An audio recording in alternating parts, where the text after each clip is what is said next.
From Hollywood, it's time now for... Johnny Dollar. Tom Wilkins of Amalgamated Life, Johnny. Oh, hi, Tom. What's up? Well, at the moment, $50,000 worth of life insurance. Oh? Yeah, we got a policy for that amount on the life of one Edward Russell. Russell. Never heard of him. That's just the trouble, Johnny. Right now, nobody else has either. 3 days ago, his wife, Leona, over in Denver, filed a missing persons report. She the beneficiary? Right. So what do you want from me? Find out what happened to him. Well, how do you know anything did? Maybe he just walked out on his wife. Now, from what I can gather, Russell was a hothead. Could be he had one argument too many. It still could be just a guy getting away for a while. Huh? And why would he abandon his car in his storage garage in Colorado Springs? Oh. Yeah. It turned up this morning with part of his luggage in it. Interested? I'm on my way.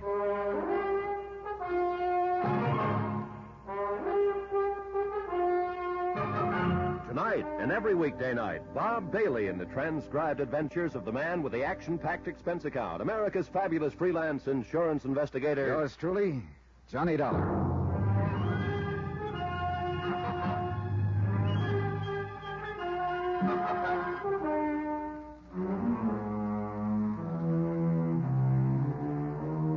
Expense account submitted by Special Investigator Johnny Dollar to Amalgamated Life Associates, Home Office, Hartford, Connecticut.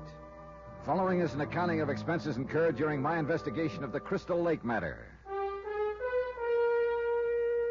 Expense account item 1, $120.50, plane fare and incidentals to Denver. Tom Wilkins hadn't given me much to go on, so I figured the logical place to start was with the missing man's wife, Leona Russell. Their house was in a moderately prosperous suburb of Denver, a white ranch house with a shake roof. Everything looked neat and well kept. But somehow a forlorn feeling came through to me about the place. Then the door opened. And right away I was sure something pretty bad had happened to Edward Russell. You don't just walk out on a wife who looked like that. Yes. Mrs. Leona Russell? Yes. I'm Johnny Dollar, insurance investigator. Oh, yes, Mr. Dollar. Mr. Wilkins sent a telegram about you. Won't you come in? Thanks. Cooler in here. I try to keep the house shut up during the day. It helps. Please sit down. Oh, thank you. I've already told the police what little there was to tell when I filed the missing persons report. Oh, sure. This is just a routine investigation, Mrs. Russell. You probably don't feel too much like talking about it, but if you wouldn't mind going over what information there is again. Well, it was just a week ago that Mr. Russell left. You were here when he left? Yes. He told me he was driving up to Boulder on business, that he'd only be gone overnight. Oh, what sort of business is he in? He's in real estate. Boulder, huh? But his car was found in Colorado Springs. I know. I can't explain that. When he didn't come home on time, I got worried. I called the hotel in Boulder. He never checked in there. Yes, I see. Did he know anyone in Colorado Springs? Just business contacts, as far as I know. He might have decided to go there instead of Boulder, but he would have called me. But he didn't. No. I haven't heard a thing from him since he drove away from here a week ago. Mrs. Russell, do you happen to know if your husband had any, enemies? No. Ed was pretty impulsive, you might even say hot-headed, but I just can't believe that anyone would hate him enough to do anything to him. Well, we don't know that anyone has. I know. It's funny, the things that run through your mind at a time like this. Uh-huh. What sort of things? It sounds funny, but I've almost been wishing it was an accident or something like that. In a hospital where he might not have a chance to call me, but at least was safe and alive. You've checked the hospitals? All of them. I did that before I filed the missing persons report. Tell me, had your husband been unusually depressed before he left? If you're suggesting that Ed did away with himself, that's just not possible, Mr. Dollar. That's one thing he'd never do. He just wasn't built that way. Mm-hmm.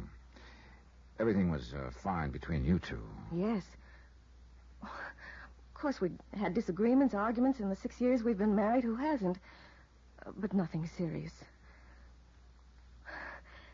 I guess I'm not being very helpful to you, Mr. Dollar. Well, I'm sure that's not your fault. You've no idea at all where he could be, then, or what could have happened? No. None at all. Except... Except what? Well, I don't know if it means anything or not, but I found this under some of Bill's papers on his desk just this morning. Travel folder. Crystal Lake. Where's that? It's a resort up in the mountains. As I say, I don't know whether it means anything or not. Has he ever been there before? Oh, not that I know of. Or mentioned it to you? No, I don't. I'm sure he hasn't. Well, I'll check it out. Thanks, Mrs. Russell. Oh, just one more thing. Yes? You're the beneficiary of his life insurance policy? Yes. I know what you're thinking, Mr. Dollar. I'm not thinking anything. I'm just asking questions. It's my job. I know. But let me ask you a question, Mr. Dollar. Do you think $50,000 or any amount of money could possibly make up for Ed?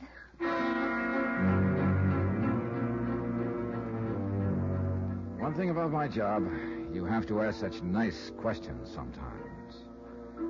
After Leona Russell's answer, there didn't seem to be much left to say, so I told her I'd let her know if I found out anything, and I left. I looked at the travel folder again. Crystal Lake. Pretty slim lead. But when you have nothing to go on, anything at all looks promising. Expense account item 2, $45.20. I rented a car and drove to Crystal Lake. It was a beautiful spot. 7,000 feet high, clean, thin air, fragrant pines, and the clearest water this side of the Jackson Hole country. I parked a moment and looked out over the lake. Oh, great place to drop a hook. But I had a strong hunch that the fishing I'd be doing was of a little different variety. One thing was obvious. There was a lot of money up here. Most of the cabins would be insulted to be called cabins and had their own boat landings. The village was nestled at one end of the lake, a colorful collection of Swiss chalets. I headed for the office of the local law, a deputy sheriff named Ansel Garrett. Tall, thin, raw-boned lad in his early 30s who looked like he'd spent all but the first few hours of his life in the open. Clear, keen eyes that showed he had his wits about him. Have a seat, Dollar. Thanks. Edward Russell, you said. Yeah, that's right. Disappeared about a week ago. Left home in Denver. Hasn't been heard from since. So? So he could have come here. His wife found a travel folder about Crystal Lake in his papers. That's supposed to prove something? No, it doesn't prove anything, Ants, but it's my only lead. Here, take a look at this picture. You recognize him? Yeah, looks sort of familiar. You've seen him up here at Crystal Lake? Yeah, I think so. 4 or 5 days ago. Well, what do you know? Looks like my luck's changing. I hit the jackpot on my first nickel. Well, it depends on what jackpot you're talking about, Johnny. What do you mean? Well, for one thing, I could be wrong about the identification. I'd guess you haven't been wrong about many of them in your time. Suppose he was the guy, so what? Why are you looking for him, anyway? Mainly to find out if he's still alive. What makes you think he's not? Nothing definite, but a hunch that's getting stronger by the minute. Oh? Insurance investigators are operating on hunches these days, huh? Once in a while. Just like Deputy Sheriff's Ants. Yeah, all right. So hunches sometimes do pan out. But you could be way out in the pasture, Johnny. Maybe the guy just had an argument with his wife and he walked out on her. Oh, sure, yeah, I thought of that. But then I saw his wife. Nobody in his right mind would walk out on her. Like that, huh? Like that. Look, Ants, can you give me any dope on this guy?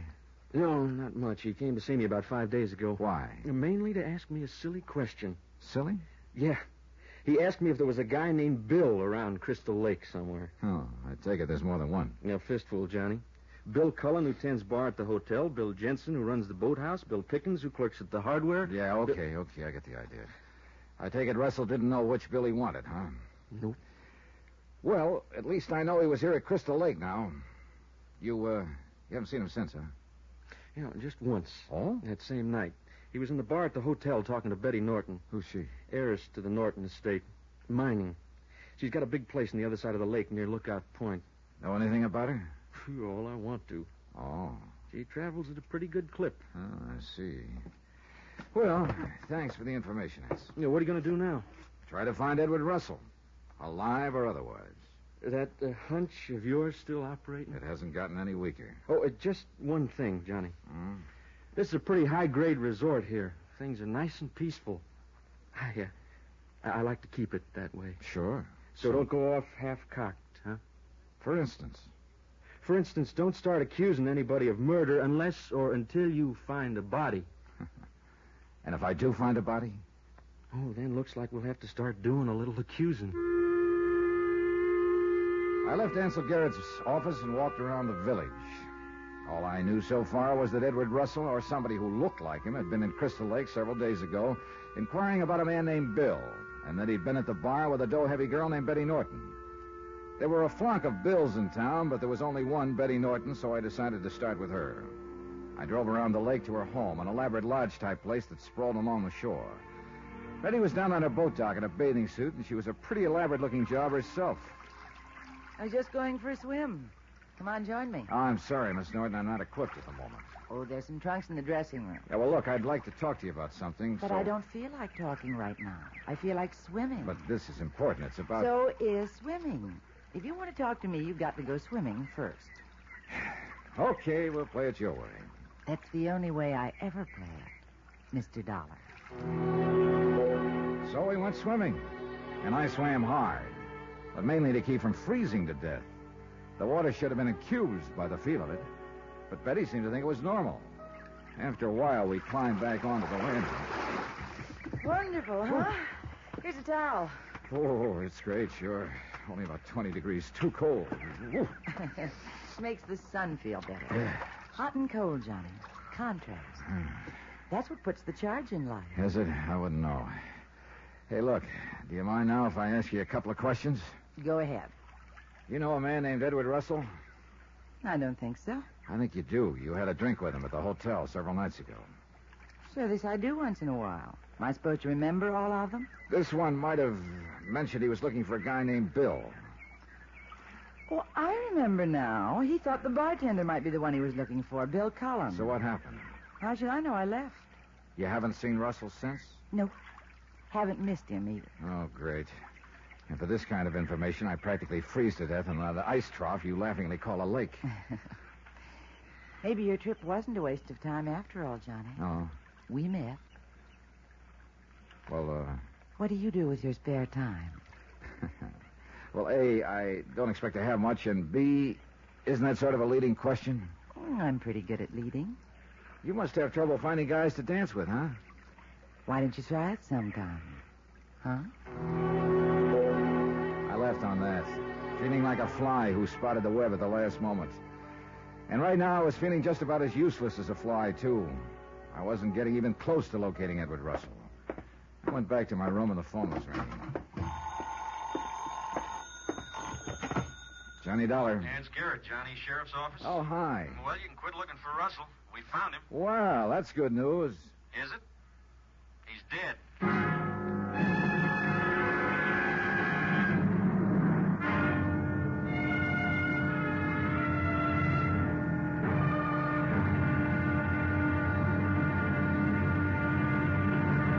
Now here's our star to tell you about tomorrow's episode of this week's story. Tomorrow, a cabin with a lovely view of a beautiful lake. A nice, comfortable, quiet spot for murder. Join us, won't you? Yours truly, Johnny Dollar. Yours truly, Johnny Dollar, starring Bob Bailey, is transcribed in Hollywood. Written by Robert Reif, it is produced and directed by Jack Johnstone. Be sure to join us tomorrow night, same time and station, for the next exciting episode of Yours truly, Johnny Dollar. Roy Rowan speaking.